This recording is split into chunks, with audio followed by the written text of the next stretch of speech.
morning, fellow citizens. Yesterday, I was watching the news to see how the first day of the curfew enforcement would go down. And like most of you, we were treated to what we saw. And when I went to sleep, I could not sleep. I woke up at 3 a.m. and I had to write something. So I'd like to read a statement to all dear Kenyans.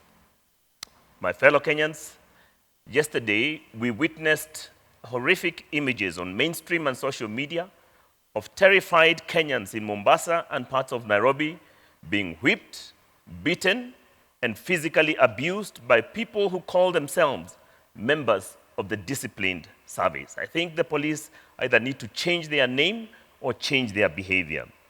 These acts of brutality were being carried out in the name of a presidential order that was given in good faith to enforce a curfew that was meant to keep us safe from the dreaded coronavirus. Needless to say that these acts of cruelty, mayhem, fear, and sheer terror that were unleashed by these police officers were enough to compromise every aspect of public social behavior they were meant to protect. Men and women, and no doubt children, a number of them, were forcefully herded together on the ground and in pools of muddy water like livestock as fear and tyranny were unleashed upon them in total disregard of the hygiene and social distancing code that's meant to keep us all safe. Police officers displayed once again the utter contempt with which they regard the very law that they are supposed to uphold. Our Constitution guarantees the fundamental rights and freedoms of every Kenyan, regardless of their station in life, to be treated with dignity and honor and with respect that is inherent in our shared humanity.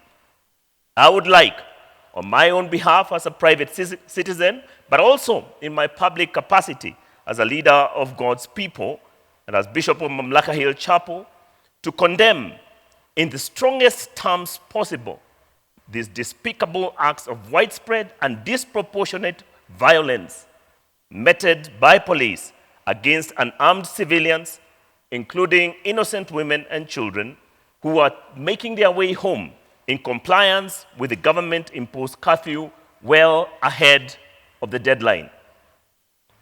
We cannot continue as a nation to expect peaceful and harmonious coexistence between different people groups and segments of society when government is the biggest perpetrator of violence and disharmony. A police force that looks for every flimsy excuse in order to assault its own citizens is irresponsible and outdated. The Inspector General of Police owes Kenyans an unqualified apology, or better still, a voluntary resignation.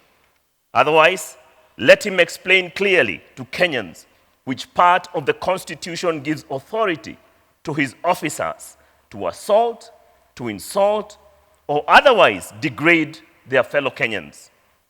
I thought Chapter 4 of the Bill of Rights gives us the unassailable right and freedom from torture and cruel, inhuman, or degrading treatment or punishment, alongside the freedom from slavery or servitude. I would appeal respectfully to His Excellency the President to strongly reprimand the Inspector General whose officers carried out these illegal acts in his name. Violence and cruelty has no place in a progressive, civilized society that is constituted for the just and equitable governance of a free and sovereign people.